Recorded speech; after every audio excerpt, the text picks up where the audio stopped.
కొంచెం జాగ్రత్తగా గమనిస్తే అసలు లక్ష్మి అనేటప్పటికీ మొత్తం అందరం కూడా ఖచ్చితంగా పూజ చేసే రోజు ఏది అంటే శ్రావణ మాసంలో వచ్చేటటువంటి పౌర్ణమి ముందు శుక్రవారం వరలక్ష్మీ వ్రతం.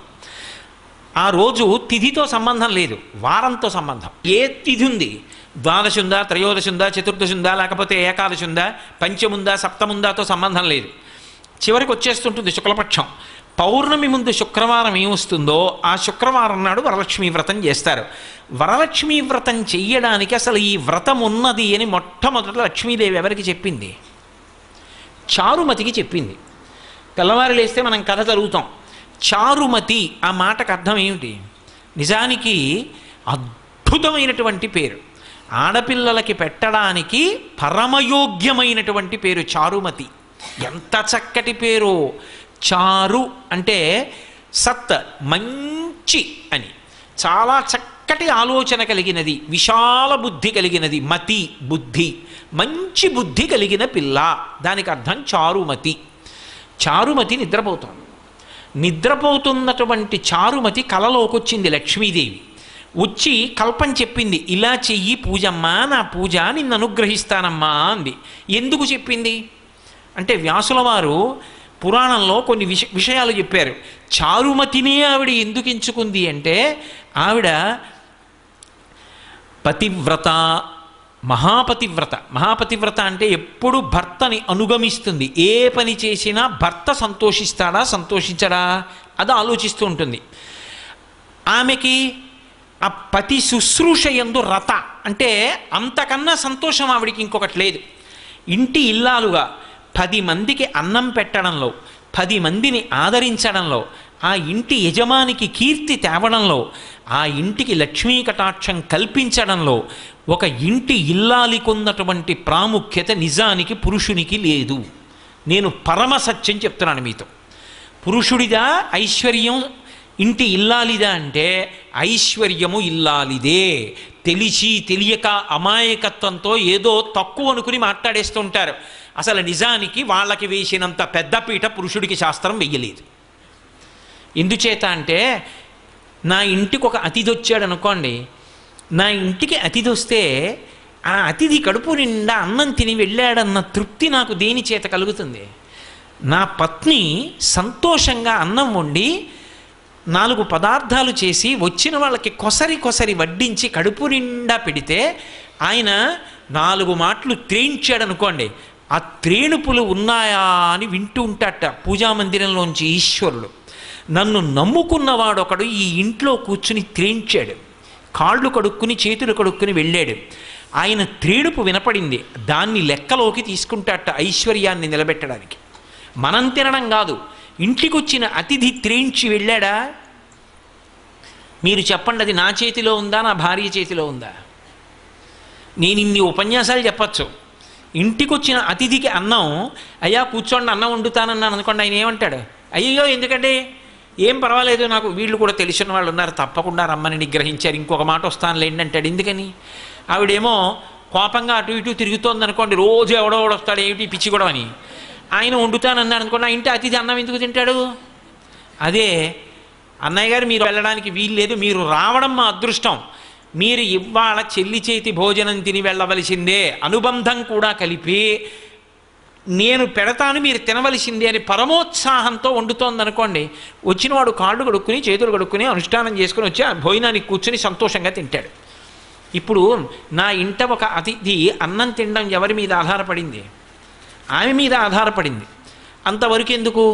నా మేనల్లుడు, నా అన్నదమ్ముల బిడ్డలో వచ్చారనుకోండి, వస్తే వాళ్ళకి ఇంత పట్టెడు అన్నం పెట్టాలి, వాళ్ళు కడుపు నిండా తిని వెళ్ళాలి, పెదనాన్న ఇంటికి వచ్చామని, మామయ్య ఇంటికి వచ్చామని. ఎవరి చేతిలో ఉంది? నా చెల్లెలు ఇంటికి వచ్చింది, అది సంతోషంగా పసుపు కుంకం ఓ పట్టుచీర పుచ్చుకుని వెళ్ళాలంటే ఎవరి చేతిలో ఉంది? నా చేతిలో లేదు. ఆ వచ్చిన దానికి ఏమండి మీ తోడ పుట్టింది, ఆ అమ్మాయి సంతోషిస్తే మన ఇల్లంతా సంతోషించినట్టే. శోభన దేవత అండి మన ఇంటికి. ఇంటికి అక్క చెల్లెలు వచ్చింది అంటే పసుపు కుంకం పెట్టకుండా పంపకూడదు. అంతకన్నా అదృష్టం ఏమిటి? మా అన్నయ్య ఇచ్చాడని కట్టుకుంటుంది, పెట్టండి ఇంకో మాట కొనుక్కుంటాను, ఈ పట్టుచీర పెట్టేస్తానని పెట్టింది అనుకోండి, 70 ఏళ్ళు బతికేవాడు 80 ఏళ్ళు బతుకుతాడు పురుషుడు. నిజానికి ఎవరిది వైభవం అంటే ఇల్లాలిదే వైభవం. ఆవిడ లేకపోతే యజ్ఞం చేస్తాడా, యాగం చేస్తాడా, కడుపున పుట్టిన కూతుర్ని కన్యాదానం చేస్తాడా, ఎడంభుజం మీద ఉత్తరీయం వేసుకుంటాడా? ఆవిడ ఉంటేనే అవన్నీ. ఆవిడ లేకపోతే ఏ పుణ్యకార్యం చేయలేడు. ఇక్కడ సుఖం లేదు, ఊర్ధ్వలోకాలకు వెళ్ళడానికి పుణ్యం లేదు. అన్నీ ఆమె చేతిలోనే ఉన్నాయి. అందుకే గృహలక్ష్మి గృహే గృహే. అసలు ఇంటికి లక్ష్మీదేవి ఎవరు అంటే ఇల్లాలే లక్ష్మి. అందుకే పీటల మీదకి వెళ్ళినప్పుడు పెళ్లి కొడుకు నడిచి వెళ్ళిపోతాడు, పెళ్లి కూతురు నడిచి రాదు, పద్మంలో కూర్చోబెట్టి తీసుకొస్తారు. ఎందుకంటే ఆయన లక్ష్మి, ఆమె నడిచి రాకూడదు, మేనమామలు ఎత్తి తీసుకొస్తారు. అంత సుసంపన్నమైనటువంటి ధర్మం మంది. అటువంటి లక్షణములు కలిగినది చారుమతి కాబట్టి చారుమతికి లక్ష్మీదేవి కలలో కనపడింది. అమ్మా, నువ్వు పతి శుశ్రూష చేయడంలో రమించిపోయేటటువంటి లక్షణం ఉన్నదానివి. పైగా కళావతి సావిదుషి సతతం మంజుభాషిణి చారుమతి లక్షణాలు చెప్పారు. ఆవిడ కళావతి, కళలో ప్రవేశం ఉంది. భర్తగారు పూజ చేసుకుంటున్నాడు అనుకోండి, నీరాజనం గంట వినిపించింది అనుకోండి, ఆవిడ వచ్చి కూర్చుంటుంది. గీతం శ్రావయామి అన్నాడు అనుకోండి, ఆయన చక్కగా ఆవిడ అక్కడ కూర్చుని ఓ కీర్తన పాడుతుంది. ఆవిడ కీర్తన పాడుతుంటే ఆయన అలా కూర్చుని అప్పటి వరకు పూజ చేసి ఉన్నాడు కదూ, కంజదలాయతాక్షి కామాక్షి అని పాడుతోంది అనుకోండి, ఆయన కళ్ళు మూసుకొని ఆ పాట వింటూ అప్పటి వరకు పూజ చేసి చేసి చేసి చేసి ఆర్ద్రతతో ఉన్నాడేమో. ఆ అమ్మవారు కుంజరగమని అంటే కామాక్షి శుక్రవార మంటపంలో అమ్మవారు నడిచి వెడుతుంటే కాళ్ళకి పెట్టుకున్న గజ్జెల చప్పుడు ఇక్కడ వింటూ మురిసిపోతాడు. ఇప్పుడు కళావతి ఆవిడకి ఒక పాట వచ్చు, పాడింది. ఆవిడికి వీణ వాయించడం వచ్చు, ఇవాళ పాట పాడింది, రేపు వాద్యం ఘోషయామి కాసేపు వీణ వాయిస్తుంది. ఆయన పూజలో పక్కనే అనుగమిస్తుంది. అనుగమించి ఆయనకి ఏం కావాలో ఆయన అడగక్కర్లేదు, అలా అందిస్తుంది. ఇద్దరూ కలిసి తరించిపోతారు. అందుకు చిటికిన వేలు పట్టుకు నడిచారు ఇద్దరు. అది జీవితంలో ఒక్కరోజు అలా అనుభవించింది లేదనుకోండి, ఏమి దాంపత్యం అని అలా దాంపత్యాన్ని అసలు ఒక్కరోజు అలా కూర్చుని పూజ చెయ్యలేదు, అలా ఆయన అడగలేదు, ఆవిడ ఇవ్వలేదు. ఎందుకు ఇంకా అది దానిలో ఏమి సంతోషం ఉంది అసలు? కాబట్టి కళావతి సావిదుషి, ఆమె మంచి ఆలోచన చెప్తుంది, పక్షపాత బుద్ధి లేదు, మా వాళ్ళు మీ వాళ్ళు అన్న బుద్ధితో ఉండదు, మంచి బుద్ధితో ఆలోచిస్తుంది. ఇవి చేస్తే మా ఆయన కీర్తి నిలబడుతుంది, ఆయన వృద్ధిలోకి వస్తారు, ఆయన ఆయువు నిలబడుతుంది.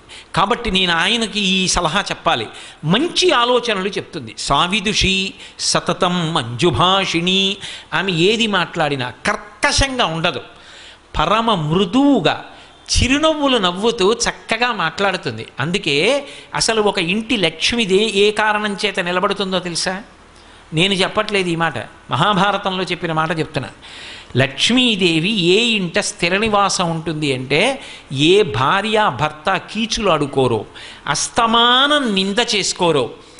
ఆయనకేం తెలుసండి, మా పుట్టింట్లో బోల్డన్ని పూజలు, కానీ ఆయనకేం తెలుసు, నన్ను చూసి నేను మా అత్తారింటికి వచ్చిన తర్వాత నమస్కారం పెట్టాలని నేర్చుకున్నారు అందనుకోండి. ఎందుకు ఆ పూజలన్నీ? ఈశ్వర స్వరూపుడైన భర్తను నింద చేసేదానికి. లక్ష్మీదేవి పూజ చేసి బయటికి వచ్చి భార్యని నింద చేశాడనుకోండి, ఎందుకు ఆ పూజ? నీ ఇంటి లక్ష్మి ఆవిడ సంతోషపడడానికి నువ్వు చేసిన లక్ష్మీ పూజ ఎవరికి పనికి వస్తుంది? వాళ్ళిద్దరూ ఉల్లాసంగా ఉన్నారనుకోండి, సంతోషంగా ఉన్నారనుకోండి, అంతకు మించిన లక్ష్మి ఇంకొకటి లేదు. అందుకే విశ్వనాథ సత్యనారాయణ గారి 1000 పడగ నవల్లో ఒక మరచెంబును అడ్డుపెట్టి దాంపత్యాన్ని చూపించారు. ఎంత ఉన్నది అని కాదు, ఆ ఉన్న రోజులు సంతోషం, ఆ లేని రోజులు మధురమైనటువంటి అనుభూతి. ఆ లేని రోజులు కూడా దాంపత్యంలో మధురమైన చిగురుటాకులు, అవి ఇప్పుడు పండిపోయి పచ్చగా అయిపోయి రాలిపోయాయి. ఇప్పుడు పెద్ద వటవృక్షమై నిలబడ్డారు ఇద్దరు. ఆ చెట్టు కింద ఎందరో బాటసారులు సేద తీరుతున్నారు. కానీ వాళ్ళ అలా వృద్ధిలోకి రావడానికి కారణం వాళ్ళిద్దరి మధ్య ఉన్న అన్యోన్యత, ఆ సంతోషం, ఆ ప్రేమ, ఒకరి మీద ఒకరికి ఉన్నటువంటి ఆ నిండుతనం, దాని చేత లక్ష్మీదేవి నిలబడుతుంది తప్ప అసలు భార్యాభర్తలు ఇద్దరూ అస్తమానం దెబ్బలాడుకునే చోట లక్ష్మీదేవి నిలబడదు. కాబట్టి మంజుభాషిణి, ఒక్కొక్కసారి తిరస్కరించవలసి రావచ్చు, ఇది కుదరదు చెయ్యలేను అని చెప్పవలసి రావచ్చు, ఇది చెయ్యకండి అని చెప్పవలసి రావచ్చు. కానీ అది చెప్పడంలో ఒక అందం ఉంటుంది. అది ఆ సరళంగా మాట్లాడినటువంటి తీరు ఆకర్షిస్తుంది. మీరు ఏదో ఒక విషయం చెప్పాలనుకున్నారనుకోండి, అయ్యా మీరు చెప్పిన ప్రవచనం విని నాకు లక్ష్మీ కటాక్షం గురించి ఒక్క ఆలోచన వచ్చింది, మీతో పంచుకోవచ్చా అని అడిగారనుకోండి, అయ్యో ఏమిటి చెప్పండి అంటాను. మీరు చెప్పిన కన్నా ఇలా కూడా చెప్పచ్చు అనిపించింది అన్నారనుకోండి, నేను ఇప్పుడు పనిలో ఉన్నాను, మీరు తర్వాత మాట్లాడతారు కానీ అంటారు. మాట్లాడడంలో తేడా. మాట చేత దగ్గరికి చేరాలా, మాట చేత దూరంగా పోవాలా అన్నది నిర్ణయింపబడుతుంది. అందుకే ఆ మాట కూడా ఏమిటి అంటే లక్ష్మి. నీకు కటాక్షం ఎందుకు వచ్చింది? ఒకరికి దగ్గరయ్యావంటే మాట తీరు, ఒకరికి దూరంగా పోయావంటే మాట తీరు. కాబట్టి మంజువాదిని, ఆ మాట మాట్లాడడంలో, ఆ మంజులంగా మాట్లాడడం అనేటటువంటి లక్షణం ప్రత్యేకించి గృహిణికి ఎందుకు చెప్పారు అంటే, ఆటు పోటు షాక్ అబ్జార్బర్లు కార్లకే ఎందుకండి అంటే, అదే రహదారి మీద ఎడుతుంది, గోతుల్లో పడుతుంది కాబట్టి. ఇంట్లో తెల్లవారి లేస్తే ఎన్ని విషయాలో చక్కబెట్టేది ఎవరు అంటే ఇల్లాలు. అందుకని ఆమెకి సహనము చాలా ఎక్కువ అవసరం అవుతుందని అంత ఇబ్బందిలో కూడా అలా మాట్లాడగలగడం ఆవిడ గొప్పతనం. మంజుభాషిణి.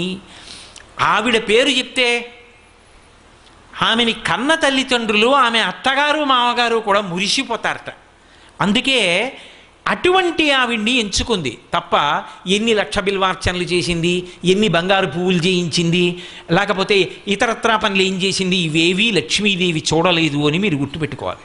చారుమతి వృత్తాంతం చదివితే. అంటే లక్ష్మీ కటాక్షమునకు హేతువేది అంటే ఎవరు ఇంటి లక్ష్మియో అక్కడ ప్రారంభం. ఇప్పుడు ఆవిడ వరలక్ష్మీ వ్రతం ఇలా చెయ్యమ్మా అని చెప్పింది. వరలక్ష్మీ వ్రతం ఇలా చెయ్యమ్మా అని చెప్తే చారుమతి ఏం చేయాలి? భర్తను లోపలికి పిలిచి, ఏమండో రాత్రి లక్ష్మీదేవి కల్లోకి వచ్చింది, మన ఇంటికి వస్తానంటోంది, వ్రతం చేయమని చెప్పింది, ఈ సంబారాలు పట్టరండి, ఎవరన్నా అడిగితే చెప్పకండి, ఎందుకోను ఏదో పని ఉంది మా ఆవిడ ఏదో చేసుకుంటుంటని చెప్పి తెచ్చేసేయండి, అందరికీ తెలిసిపోతే వాళ్ళకు కూడా లక్ష్మీ కటాక్షం వస్తుంది అనుకోండి. అందనుకోండి, ఆవిడ చారుమతి కాదు, మహాస్వార్థపరురాలు. మీరు చారుమతి వృత్తాంతం వరలక్ష్మీ వ్రతం కథ చదివినప్పుడు మీకు ఒకటి కనిపిస్తుంది. చారుమతికి లక్ష్మీదేవి కనపడి చెప్తే చారుమతి చేసిందా, చారుమతి ఇతర ఇల్లాళ్లతో కలిసి చేసిందా? అందరితో కలిసి చేసింది ప్రదక్షిణం. అందరికీ ఆమె ఆభరణాలు. అంటే తనకే ఉండాలన్న లక్షణమా, అందరికీ ఉండాలన్న లక్షణమా? ఆ సద్బుద్ధి మొదటి లక్ష్మి. అది ప్రసాదము. ఈ ప్రసాదమునకు హేతువు పాత్రత. ఈ పాత్రతగా చెప్పడమే వరలక్ష్మీ వ్రతం యొక్క కథ. అంతేగాని కథ గడగడగడగడగడ చదివేసి ఎంత నగ చేయించాం, ఎన్ని తులాలు తెచ్చాం, దానికి ఎక్కువ ప్రాధాన్యత ఇస్తే లక్ష్మీ కటాక్షం ఉంటుంది అని నేను చెప్పడం సాహసమేమో. కాబట్టి పాత్రత నిలబడము అంటే అసలు ఆ బుద్ధి కలగడం. ఆ బుద్ధి ఆవిడ అనుగ్రహంతో కలగాలి. ఆవిడ అనుగ్రహం కలగాలంటే ఒక్క నమస్కారం చాలు ఆవిడికి. పెడితే ఆవిడ అనుగ్రహాన్ని ఇస్తుంది. ఇప్పుడు ఆ పాత్రత కలిగితే ఆవిడ వర్షిస్తుంది. ఈ ప్రసాద బుద్ధి పోయిందనుకోండి, ఇన్ని అనుభవిస్తూ ఒక రోజున ఇవన్నీ నేను సంపాదించినవే, భగవంతుడన్న వాడి స్థానం పోయింది అక్కడ. ఆవిడ అనుగ్రహం ఇంత పైకి ఎత్తింది అని అనలేకపోయాడు. అనలేకపోతే ఆవిడ ఏం చేస్తుందంటే, నువ్వే సంపాదించావు కదూ, ఏది నీ ప్రయత్నమే చేయి వస్తుందేమో అంటుంది. ఇప్పుడు సిరిదా వచ్చిన వచ్చును సలలితముగ నారికేళ సలిలము భంగిన్, సిరిదా పోయిన పోవును కరివెంగిన వెలగపండు కరణిని సుమతి. అప్పుడు బుద్ధి చెప్తుంది. ఇదే విషయాన్ని పురాణంలో భూతద్దంలో పెట్టి జరిగిన కథని చూపిస్తారు మీకు. అందుకే చూడండి, దేవేంద్రుడు అంతకన్నా లక్ష్మీ కటాక్షం ఉన్నవాడిని ఇంకోటిని చెప్పరు. అంత లక్ష్మీ కటాక్షం ఉన్నటువంటి దేవేంద్రుడు ఒకానొకప్పుడు ఐరావతం మీద వెళ్ళిపోతున్నాడు. వెళ్ళిపోతున్నప్పుడు దుర్వాసో మహర్షి ఎదురుగుండా వచ్చారు. మహానుభావుడైన గొప్ప ఉపాసకుడు, తెల్లవారి లేస్తే భగవంతుణ్ణి అర్చించగలిగినవాడు, భగవంతుని యొక్క అనుగ్రహానికి పాత్రుడైనవాడు. ఆయన ఒక పుష్పహారాన్ని తీసుకొచ్చి దేవేంద్రుడికి ఇచ్చాడు. ఇది భగవన్ నిర్మాల్యం, ఈశ్వరుడి మెడలో వేసుకున్నటువంటి హారం. ఈ హారం తీసుకో ప్రసాదం అని ఇచ్చాడు. ఆయనకి భగవతి ఇచ్చింది. ఆ హారాన్ని ఇంద్రుడికి ఇచ్చాడు. ఎందుకు ఇచ్చాడు అంటే, అది ఇంద్రుడు తీసుకుని కళ్ళకద్దుకొని ఒకసారి తల మీద పెట్టుకుని పక్కన పెడితే ఆ అనుగ్రహం ఆయన యందు ప్రవేశించి ఆ ప్రసాద బుద్ధి చేత ఆయన బాగా నిలబడితే దేవతలు రక్షింపబడితే లోకాలు రక్షింపబడతాయని దుర్వాసో మహర్షి ఆలోచన సద్బుద్ధితో ఇచ్చాడు. ఇదే సత్యనారాయణ వ్రతకథ. ప్రసాదము అనుగ్రహము. అనుగ్రహం అక్కర్లేదండి, భర్త దొరకలేదు. అనుగ్రహం కావాలంది, ప్రసాదం పుచ్చుకుంది, భర్త కనబడ్డాడు. ప్రసాదము అన్న మాటకు అర్థం ఏమిటంటే కేవలం అది ఇందులో యాలక్కాయలు ఎక్కువ వేశారా, శనగపిండి ఎక్కువ వేశారా, పూర్వం తిరుపతి ప్రసాదంలో ఉన్నన్ని జీడిపప్పులు ఇప్పుడు ఉండట్లేదండి, దానికోసం ఆ తిరుపతి వెళ్ళావు. జీడిపప్పుల కోసం, యాలక్కాయల కోసం, దాంట్లో ఉన్న తూకం కోసం, అందులో ఇన్నిపటికి బెల్లం ముక్కలు ఉన్నాయి, దానికోసం ఆ తిరుపతి వెళ్ళేది. అది ప్రసాదం, అది ఈశ్వరానుగ్రహం. జీడిపప్పుల కోసం, యాలక్కాయల కోసం, దాంట్లో ఉన్న తూకం కోసం, అందులో ఇన్నిపటికి బెల్లం ముక్కలు ఉన్నాయి, దానికోసం ఆ తిరుపతి వెళ్ళేది. అది ప్రసాదం, అది ఈశ్వరానుగ్రహం. అంతేకాని దాని మీద వ్యాసాలు రాయడానికి, దాని మీద శల్యశోధనలు చేయడానికి కాదు అది. కాబట్టి ఇప్పుడు అది అనుగ్రహం లోపలికి పుచ్చుకున్నావు, అది 6వ వంతు మనస్సుగా మారుతుంది. ఆ మనసులోంచి దరిద్రాన్ని పోగొట్టుకోవడానికి పరిష్కారం కూడా లోపల నుంచి ఆలోచనగా వస్తుంది. ఈశ్వర ప్రసాదం తింటే అందులోంచి ఆలోచన వస్తుంది, ఆ ఆలోచనే సమస్యని పరిష్కారం చేస్తుంది. మళ్ళీ శాంతి పొందావు. ఇప్పుడు దుర్వాసో మహర్షి ఇంద్రుడికి ప్రసాదం ఇచ్చాడు, భగవంతుడి మెడలో వేసిన హారం ఇచ్చాడు. ఇప్పుడు ఆ హారం వేసుకున్నాడు, మెడలో వేశారు, ఉంచుకోవాలి, లేదా చేతికి ఇచ్చారు, తీసుకుని కళ్ళకెద్దుకుని వాసన చూసి తల మీద పెట్టుకుని పక్కన పెట్టాలి. ఎవరు తొక్కని స్థానంలో దాన్ని ఉంచాలి. ఇంద్రుడు ఏం చేశాడు? అహంకారం, నేను మహేంద్రుణ్ణి, నేను ఇంతటి ఐశ్వర్యవంతుణ్ణి, అందున ఐరావతం మీద పెడుతున్నాడు. ఐరావతం మీద పెడుతున్నప్పుడు ఇటువంటి ఏనుగు ఇంకొకడికి లేడు, దీని మీద పెడుతున్నాడంటే ఇంద్రుడు పెడుతున్నాడని గుర్తు. అటువంటి నాకు పూలదండోటి పట్టుకొచ్చి ఇచ్చాడు, అది కూడా వాడిపోయింది. ఎందుకని? భగవంతుడి మెళ్ళలోంచి తీసి తెచ్చినటువంటి మాల. ఈ మాల పెద్ద విషయం ఏముంది అని తీసి ఆ ఏనుగు కుంభస్థలం మీద పడేశాడు. ఇప్పటికీ మనం చూడాలా, దేవాలయంలో భగవంతుడి మెడలో హారం తీసి వచ్చిన వాళ్ళకి ఇస్తే వాళ్ళు తీసుకెళ్ళి కారుకు కట్టుకుంటారు. ఇంద్రుడు ఏనుగు మీద బారేయడానికి ఎక్కొచ్చిన కారుకి భగవంతుడి మెడలో ఉన్న హారం కట్టుకున్న వాడికి ఏమిటి తేడా? ఒకటే. కాబట్టి ఇప్పుడు ఏమైంది? ఆ ఏనుక్కి ఏం తెలుస్తుంది? ప్రసాదం ఏనుక్కి తెలియదుగా, అది తొండం పెట్టి లాగింది పూలహారం, అది తినదది. కాబట్టి అదేం చేసింది? దానిది చాంచల్య బుద్ధి, అది కింద బారేసి కాలుతో తొక్కింది. చూశాడు దుర్వాసో మహర్షి, ప్రసాద తిరస్కారం చేశావు, నేను తెచ్చినది ఏమిటో నీకు అర్థం కాలేదు. ఏ ప్రసాదాన్ని తిరస్కరించావో దాని ఫలితం నీకు లక్ష్మీ కటాక్షం ఉండకూడదు, భ్రంశం అయిపోవాలన్నాడు. లక్ష్మి సముద్రమునందు కలిసిపోవుగాక అన్నాడు. అంతే, ఇంద్రుడి యొక్క లక్ష్మి అంతా వెళ్ళిపోయింది. ఇంద్రుడి లక్ష్మి వెళ్ళిపోయింది అనడానికి గుర్తులు చెప్పాడు ఇంద్రుడు వచ్చి గురువుగారి దగ్గర. ఆయన ఏం చెప్పాడంటే, మొదటి మాట ఏం చెప్పాడంటే, దేవతల యందు ఉత్సాహము నశించిపోయింది అన్నాడు. ఇది మీరు బాగా పట్టుకోవాలి. ఇప్పుడు సముద్రంలో లక్ష్మి వెళ్ళిపోతే ఇంద్రుడు ఏం చెప్పాడంటే, ఉత్సాహం పోయింది దేవతల్లో అన్నాడు. అసలు ఐశ్వర్యములకన్నిటికీ కూడా ప్రధానంగా ఆలంబనం ఎక్కడుంటుంది అంటే ఉత్సాహంలో ఉంటుంది. ఒకసారి వస్తుంది, ఒకసారి పోతుంది, ఒకసారి కష్టం వస్తుంది, ఒకసారి సుఖం వస్తుంది. కానీ ప్రయత్నమునందు ఊంచుకుని నిలబడగలిగిన వాడెవరో వాడు మాత్రం జీవితంలో విజయాన్ని సాధిస్తాడు. అందుకే మీరు చూడండి, ఎప్పుడూ కూడా భగవంతుడి దగ్గరికి వెళ్ళి శ్రీ సూక్తం చెప్పినప్పుడు పూర్తి చేసేటప్పుడు ఒక మాట చెప్తారు, సిద్ధలక్ష్మీర్ మోక్షలక్ష్మీర్ జయలక్ష్మీ సరస్వతి శ్రీర్లక్ష్మీర్ వరలక్ష్మీశ్చ ప్రసన్నా మమ సర్వదా అని చెప్తారు. 6 లక్ష్ముల్ని చెప్పింది వేదం. ఈ 6గా ఉన్నటువంటి ఆదిలక్ష్మి నన్ను అనుగ్రహించుగాక. ఏవి ఆ 6 రూపాలు? నే చెప్పినవి కావు, శ్రీ సూక్తం వేదప్రోక్తం, వేదం చెప్పిన లక్ష్ములు.